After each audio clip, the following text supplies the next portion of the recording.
আসসালামু আলাইকুম, welcome to my channel moms secret. আজ বানাতে যাচ্ছি ভেজিটেবল মোমোজ। তার জন্য যা যা লাগবে: গাজর, ফুলকপি, সিম, আদা রসুন পেস্ট, কাঁচামরিচ কুচি, সব ইনগ্রিডিয়েন্ট আমি আগে থেকে গুছিয়ে রেখেছি। লবণ, জিরা গুঁড়া, ধনিয়া গুঁড়া, মরিচ গুঁড়া, হলুদ গুঁড়া এগুলা পরিমাণ মতো আমি নিয়েছি।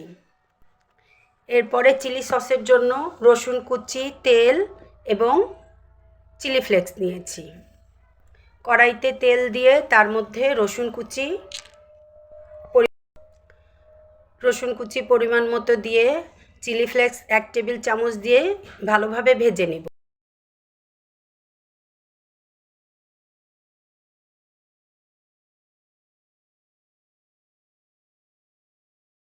ভাজা হয়ে গেলে এর মধ্যে সামান্য চিনি দিলাম। চিনি দেওয়ার পরে ভালোভাবে মিক্স করে নিব। হয়ে গেল আমাদের চিলি সস। এবার পরিষ্কার একটা জারে আমি ঢেলে রেখে দিব।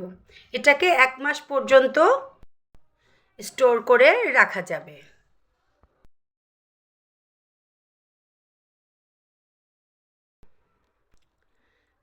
এবার আমি মোমোজের ভেজিটেবলটা তৈরি করে নিই। কড়াইয়ে তেল দিয়ে পেঁয়াজ কুচি দিয়ে এটাকে ভেজে নিব হালকা। এর মধ্যে আদা রসুন বাটা দিলাম, দিয়ে এটাকে ভালো করে ভেজে নেব। এরপরে আমি গুঁড়া মশলাগুলো এর মধ্যে দিয়ে দিব।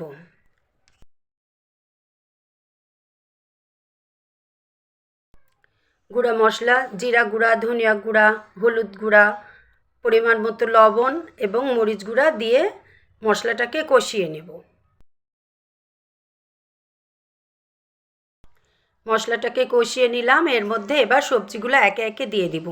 প্রথমে শিমটা দিয়ে নিলাম। এটা একটু ভেজে নেব, এটা একটু শক্ত থাকে এজন্য এটাকে আগে দিলাম। তারপরে ফুলকপি দিয়ে সামান্য পানি দিয়ে একটু ভেজে নেব। এর মধ্যে গাজর কুচি দিলাম। গাজর কুচি দিয়ে আর একটু ভেজে নিব, কারণ সবজিগুলো খুব বেশি রান্না করা লাগবে না, হালকা একটু নরম হলেই হবে। তারপর ঢাকা দিয়ে রেখে দিব।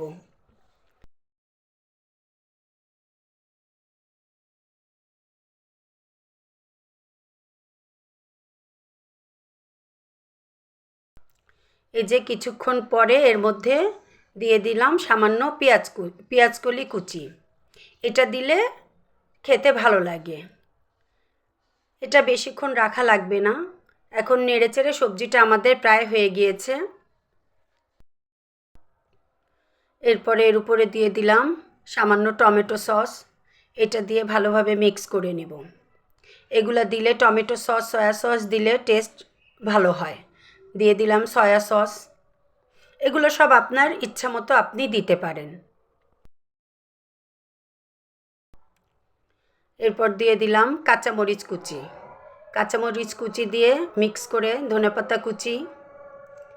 এটা সবজিটা হয়ে যাওয়ার পরে এগুলো দিতে হবে।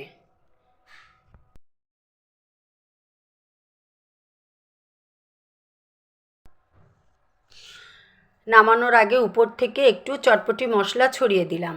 চটপটি মশলাটা দেওয়ার কারণে সবজির টেস্ট অনেক ভালো হয়। এখন আগে থেকে আটা মাখিয়ে রেখেছিলাম, সামান্য লবণ দিয়ে পরিমাণ মতো পানি দিয়ে আটার ডো তৈরি করে রেখেছিলাম। এখন ছোট ছোট লেচি কেটে নিয়ে আমি এটাকে বেলে নিব।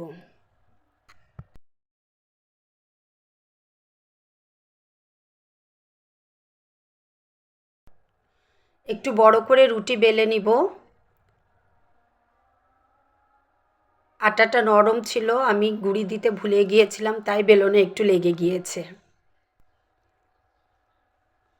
আস্তে আস্তে করে রুটিটা গোল হওয়ার দরকার নাই, কারণ এটা আমি বোতল বা গ্লাসের মুখ দিয়ে গ্লাস দিয়ে এটা কেটে নেব ছোট ছোট, কারণ মোমোজ খুব বড় হয় না, এটা ছোটই হয়।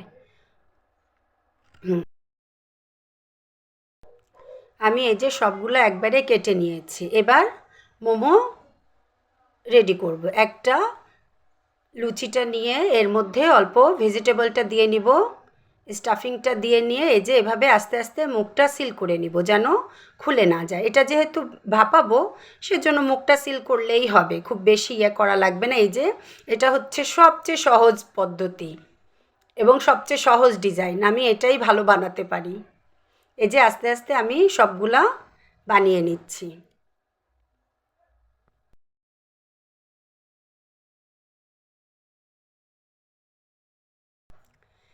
এক এক করে আমি সবগুলা মোমোজ বানিয়ে নিয়েছি।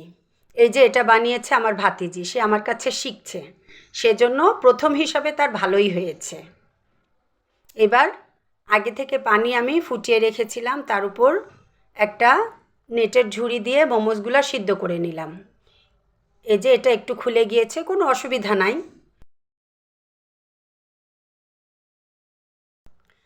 এগুলো তো আমরা নিজেরাই খাবো। এই যে রেডি হয়ে গেল মোমোজ। এখন চিলি সস দিয়ে আমি এটাকে সার্ভ করে দিলাম। এর উপর আস্তে আস্তে পরিমাণ মতো আপনারা দিয়ে খাবেন, যার যেমন ঝাল প্রয়োজন। এটা কিন্তু অনেক ঝাল হয়। এভাবে করে আপনারাও বানিয়ে নিন। আল্লাহ হাফেজ।